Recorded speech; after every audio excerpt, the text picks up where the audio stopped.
Hello friends, welcome to Today Samayal. Today Samayal இன்னைக்கு நம்ம ரொம்ப ஒரு ஸ்பெஷலான ரெசிபி தான் பார்க்க போறோம். ரவா ஊத்தாப்பம்.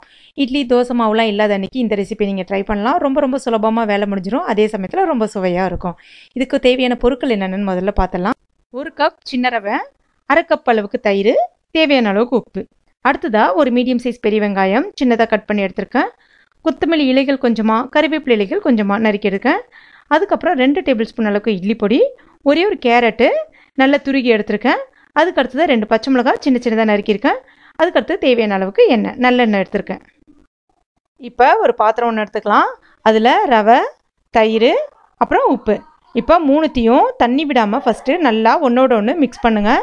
மிக்ஸ் பண்ணும்போது பார்த்தீங்கன்னா உங்களுக்கு அந்த தயிர் அந்த ரவையோட கரெக்டாக மிக்ஸ் ஆகி வரணும்.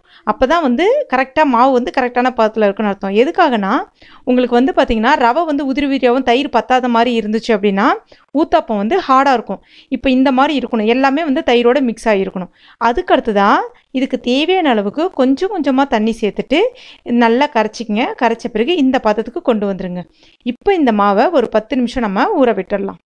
இப்போ ஒரு 10 நிமிஷம் ஆயிடுச்சு. இப்போ பார்த்தீங்கன்னா ரவை அந்த தண்ணியில் நல்லா ஊறி வந்திருக்கும். இப்போ மறுபடியும் கொஞ்சமாக தண்ணி சேர்த்துக்குங்க. தண்ணி சேர்த்துட்டு கரைச்சிட்டு இந்த பதத்துக்கு கொண்டு வந்துடுங்க. இப்போ மாவு ரெடி ஆயிடுச்சு. அடுத்ததாக தோசைக்கல்ல கொஞ்சமாக எண்ணெய் தடவிக்குங்க.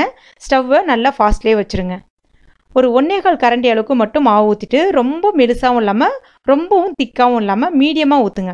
ஊற்றப்பனாலும் ரொம்ப திக்காக இருக்கணும். அது நம்ம இட்லி மாவு தோசைக்கு ஊற்றிங்கன்னா கரெக்டாக இருக்கும். இதுக்கு ரொம்ப திக்காக ஊற்றிட்டீங்க அப்படின்னா ரொம்ப ஹார்டாக இருக்கிற மாதிரி ஆகிடும். அதுக்கடுத்ததாக கொஞ்சமாக இட்லி பொடி, அதுக்கப்புறம் நறுக்கி வச்சுருக்க வெங்காயம், அதுக்கப்புறம் பச்சை மிளகா, கேரட் துருகல், கொத்தமல்லி, கருவேப்பிலை எல்லாமே ஒன்று ஒன்றா ஒன்றோட மேலே தூவிக்குங்க. தூவிட்டு அதுக்கப்புறமா கொஞ்சமாக நல்லெண்ணெய் சேர்த்துக்குங்க. எப்பயுமே ஊத்தாப்பத்துக்கு கொஞ்சமாக நல்லெண்ணெய் சேர்த்தா தான் சுவை கூடுதலாக இருக்கும். அந்தமாரி எண்ணெய் இல்லாமல் சாப்பிட்டாலும் நல்லா இருக்காது. இப்போ எல்லாத்தையுமே நான் சேர்த்துட்டேன். இப்போ 1 நிமிஷம் இதை விட்டுருவோம். கரெக்டாக 1 நிமிஷத்தில் நல்லா அடிப்பகம் சிவந்து வந்துடும். இப்போ இதை நம்ம திருப்பி விட்டுடலாம். வேணும்னா அதுக்கு முன்னாடி அது சில டைம் பார்த்தீங்கன்னா திருப்பும்போது உதிர்ந்து அந்த வெங்காயம்லாம் உதிர்ந்து வந்துடும். அதனால் மேலே கொஞ்சம் ப்ரெஸ் பண்ண மாதிரி கூட விட்டுட்டு நீங்கள் திருப்பி விடலாம்.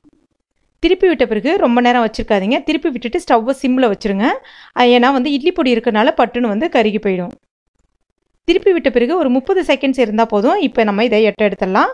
இப்போ நம்ம சுவையான அதிரடியான ரவை ஊத்தாப்பம் ரெடி ஆகிடுச்சு. ரொம்ப சுவையாக இருக்கும், ரொம்ப டேஸ்டியாக இருக்கும். நீங்கள் கண்டிப்பாக உங்கள் வீட்டில் ட்ரை பண்ணி பாருங்கள். எஸ்பெஷலி தேங்காய் சட்னியோட காம்பினேஷன் சேர்த்து சாப்பிட்டு பாருங்கள்.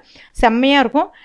இந்த ரெசிபி உங்களுக்கு பிடிச்சிருக்கும்னு நினைக்கிறேன். பிடிச்சிருந்துச்சுன்னா மறக்காமல் இந்த வீடியோவை லைக் பண்ணுங்கள், ஷேர் பண்ணுங்கள். மேலும் இது போன்ற தகவலுக்கு நம்ம சேனலை இது வரைக்கும் நீங்கள் சப்ஸ்கிரைப் பண்ணாத நண்பர்களாக இருந்தீங்கன்னா உடனே சப்ஸ்கிரைப் பண்ணிங்க. தேங்க்யூ.